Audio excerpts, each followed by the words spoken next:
böyüklərin, yəni böyük deyib də o böyüklük məqamına heç yaraşmayan orta yaşlı və yaşlı nəslin tez-tez işlətdiyi bir söz var.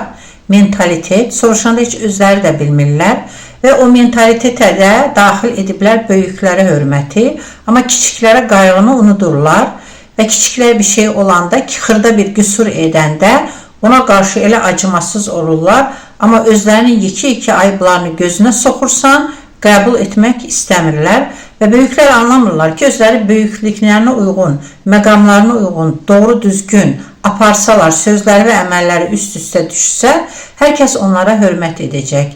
Əslində isə yaşa görə yox, insanın bilgisinə və etdiyi əməllərə görə qiymət verilməlidir.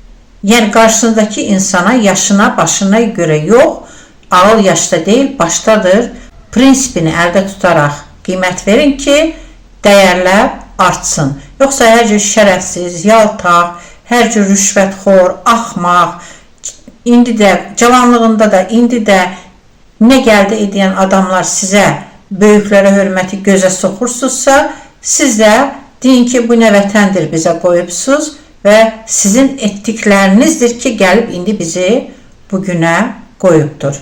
Onu da deyim ki, insanın saçının ağarması, yaşının çoxalması müdriklük və ağıllılıq əlaməti deyil.